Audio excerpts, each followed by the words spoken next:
आपल्याबरोबर धैर्यशील माने सर आहे. सर काय सांगाल, मुख्यमंत्र्यांची भेट झाली का? हो, आता मुख्यमंत्री साहेबांची भेट झाली. सर्वही 10 आमदारांना घेऊन मुख्यमंत्र्यांच्या समवेत चर्चा झाली आणि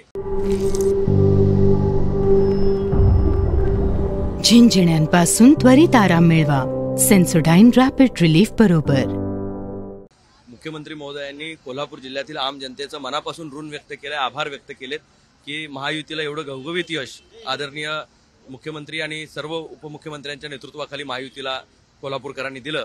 त्याबद्दल खऱ्या अर्थानं मनापासूनची प्रसन्नता सन्माननीय मुख्यमंत्री बोलून दाखवली. तुम्ही तुमची मागणी किंवा तुमची इच्छा व्यक्त केली का मुख्यमंत्र्यांसमोर? आमचं सर्वांचं एकच मत आहे की साहेबांनी परत मुख्यमंत्री व्हावं आणि महाराष्ट्राची धुरा त्यांच्या हातामध्ये असावी आणि कुशल नेतृत्व महाराष्ट्राला साहेबांच्या रूपानं मिळालंय. आता हीच घोडदौड महाराष्ट्राची विकासात्मक आणि असणारी प्रगती आणखी वृद्धिंगत व्हायची झाली तर साहेबांच्या नेतृत्वाखाली जी जनमानसानं आज या ठिकाणी त्यांना हा मॅन्डेट दिलाय, हा मुख्यमंत्र्यांचा एक आश्वासक चेहरा लोकांच्या समोर गेला आणि लोकप्रियता त्यांनी एक वेगळ्या उंचीवर नेऊन ठेवली. निश्चितच सामान्य माणसाची अपेक्षा आम्ही साहेबांच्यापाशी बोलून दाखवू. सरांचं काय म्हणणं होतं याच्यावर? नाही, साहेब स्वतः व्यक्त होत नाहीत, पण निश्चित आमच्या भावना आम्ही साहेबांच्यापर्यंत पोहोचवू. धन्यवाद सर आमच्याशी बातचीत केल्याबद्दल. तर धैर्यशील माने सर होते आपल्याबरोबर, ज्यांनी मुख्यमंत्र्यांपर्यंत सगळ्या आमदारांच्या खासदारांच्या भावना पोहोचवलेल्या आहेत. आपल्याबरोबर आणखीन काही आमदार आहेत, आपण त्यांच्याशी बोलायचा प्रयत्न करूया. वैजापूर गंगापूर विधानसभा मतदारसंघातून दुसऱ्यांदा निवडून आलो आणि म्हणून फक्त या ठिकाणी शुभेच्छा देण्यासाठी या ठिकाणी हजर झालो, बाकी काही नाही. पण मुख्यमंत्र्यांची भेट झाल्याच्या नंतर काय मुख्यमंत्री तुम्हाला काय म्हणाले की जिंकून आले, कशा शुभेच्छा दिल्या? नाही, एकदम चांगल्या शुभेच्छा दिल्या.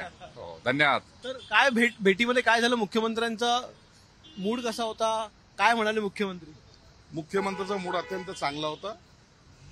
एक ठरलेलं असतं की आपण जेव्हा निवडून येतो त्या टायमाला पक्षाचा नेता यांना भेटलं पाहिजे. त्यांच्या ज्या शुभेच्छा आपल्या पाठीशी होत्या, ज्याच्या सहकार्यामुळे आपण निवडून आलो, त्यांची भेट घेणं आणि पुढील दिशा काय ठरवली त्याबद्दल थोडीशी चौकशी करणे. तर आता त्यांनी मला मुख्यमंत्री साहेब स्वतः बोलले की आता ते कोणते एक मिटिंग करून संध्याकाळी आमच्या आमदारांची जॉईंटली मिटिंग घेणार आहेत. त्या मिटिंगमध्ये कदाचित ठराव सुद्धा घेतले जाईल गटनेत्यांचा आणि त्यानंतरची प्रक्रिया ही ठरल्याप्रमाणे होणार आहे. गटनेता कोण होईल, काय शक्यता? नाही, आमच्याकडे गटनेता एकच, मुख्यमंत्री एकनाथ शिंदे.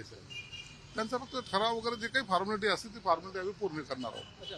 याच्यानंतर पुढची प्रक्रिया कशी असेल? कारण की असं म्हणतात की उद्या शपथविधी कदाचित होईल, तर काय शक्यता आहेत, कितीपर्यंत या शक्यता आहेत? तर बघा, आता हे वरिष्ठ पातळीचे नेते एकनाथ शिंदे साहेब असतील, देवेंद्र फडणवीस असतील किंवा अजितदादा असतील, हे तिघं जॉईंट बसतील आणि त्याच्यावर नंतर वरिष्ठांशी म्हणजे दिल्ली मोदी साहेब असतील, अमित शहा असतील, यांच्याशी चर्चा करून कोण योग्य याच्यावर डिस्कस होऊन मुख्यमंत्री पदाचा चेहरा समोर येईल.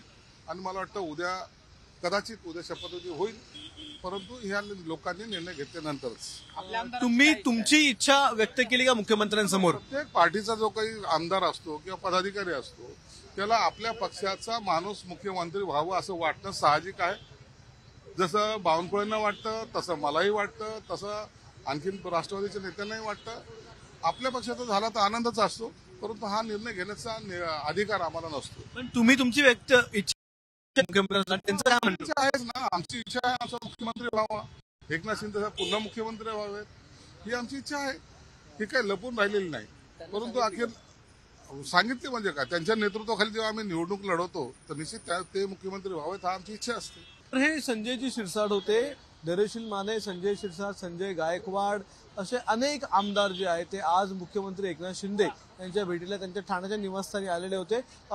दीपक केसरकर देखील आपल्याला दिसतात या ठिकाणी. असे अनेक आमदार जे आहेत ते आज आलेले आहेत आणि मुख्यमंत्र्यांना सदिच्छा देण्यासाठी खरं म्हणजे हे सर्व आमदार आलेले होते. मात्र आता जर आपण पाहिलात तर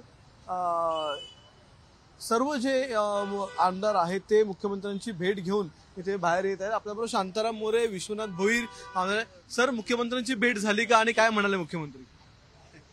झाली, काय नाही, सर्वांना शुभेच्छा आणि मिटिंग आहे 6 वाजता. आम्ही सर्व लोक मिटिंगला निघालोय. पुढची काही रणनीती सांगितली का की पुढच्या दिवसात आपल्याला काय करायचं पक्ष म्हणून? नाही, अजून काय सांगितलेलं नाही. मुख्यमंत्री व्हावेत पुन्हा एकनाथ शिंदे अशी तुमची इच्छा होती, मगाशी तुम्ही म्हणाला, त्यांना सांगितली का? सगळ्यांचीच इच्छा आहे.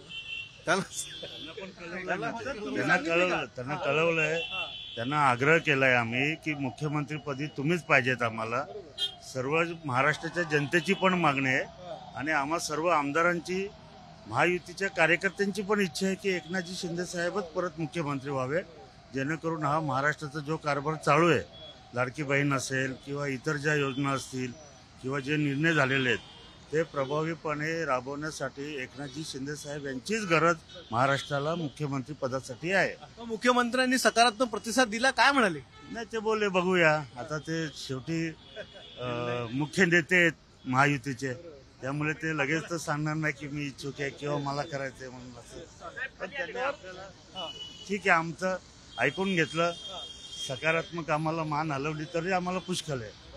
तर अनेक आमदार जे आहेत ते आता भेटून आलेले मुख्यमंत्र्यांना आणि त्या आमदारांनी आपली इच्छा व्यक्त केलेली आहे मुख्यमंत्र्यांकडे की तुम्हीच पुन्हा एकदा महाराष्ट्राचे मुख्यमंत्री व्हायला पाहिजे. आता पाहूयात महाराष्ट्राचे मुख्यमंत्री पुन्हा एकदा एकनाथ शिंदे होतात की या वाटाघाटींमध्ये नेमकं काय होतं.